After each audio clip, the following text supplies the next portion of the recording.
The Babe and the Kid. Nearly a century later, it's a story still worth telling, one that has transcended the world of sports to become an indelible part of our nation's history. If you're not familiar with the story, back during the 1926 World Series, New York Yankees legend Babe Ruth autographed a baseball for a New Jersey boy who was fighting for his life after being kicked in the head by a horse. On the ball, the Babe wrote, "I'll knock a homer for you." And in his very next game, the fourth game of the series, Ruth would hit not just one, but 3 home runs as he led the Yankees to victory over the St. Louis Cardinals that day. As for the boy who received the ball, 11-year-old Johnny Sylvester made a full recovery and was able to repay the Babe for his kindness 2 decades later. Their story is now the subject of a new documentary titled "I'll Knock a Homer for You," the timeless story of Johnny Sylvester and Babe Ruth, airing on 13. Here's a look. The day of reckoning had come for Babe Ruth to deliver on his promise. It was Game 4 of the 1926 World Series, held at Sportsman's Park in St. Louis.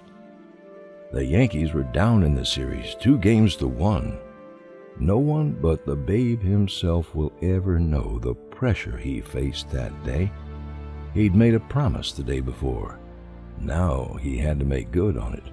And joining me now with more on this story is Johnny Sylvester's grandnephew and the film's director, Andrew Lilly. Andrew, welcome to the program. Thank you for having me. So, Andrew, you have obviously a very close personal relationship to this story, but why did you decide to immortalize it in your documentary? Well, the story itself has always been in my family history. So there was always a bit of mystique about the story as well in the public consciousness. It was depicted in Hollywood movies, but they always embellished things. Right. My thought was the actual story itself was amazing enough to begin with. It didn't need any embellishments. And my documentary, I actually wanted to set the record straight on what happened between Babe Ruth and my great-uncle, Johnny Sylvester. Yeah. You know, I knew the story.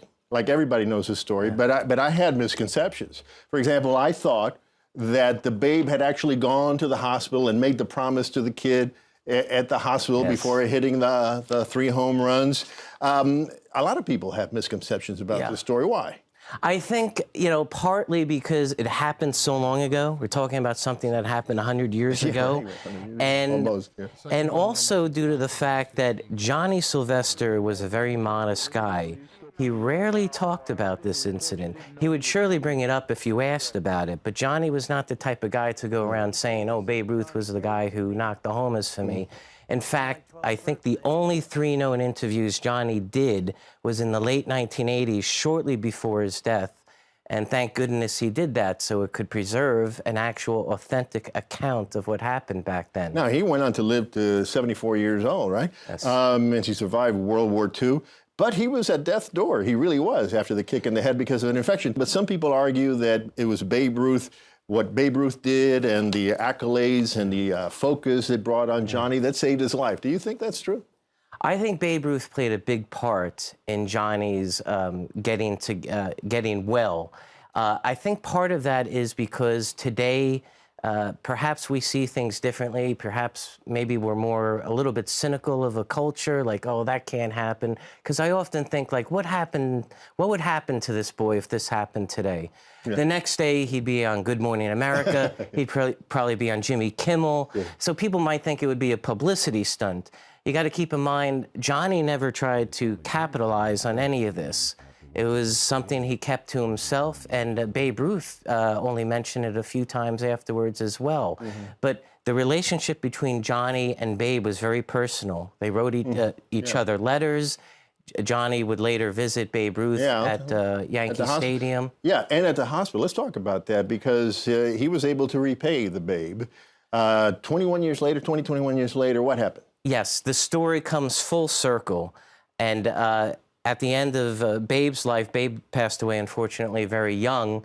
When Babe was dying of cancer, Johnny went up to visit the Babe, actually close by on Riverside Drive, to lift his spirits. Mm-hmm. Just, I think, the year before Babe passed away in 1948. And a lot of people don't realize that. 21 years later, Babe gets to see the skinny little kid all grown up as a young man with his wife And he wanted to show how proud he was of his accomplishments in life, and I think he wanted to repay the Babe back. All right. Well, it's a very interesting documentary, Andrew. Thank you so much for joining us today. Yes, thank you, Raphael.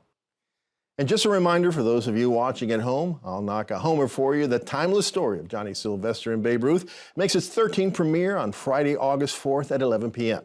Check 13.org for other airings and streaming availability.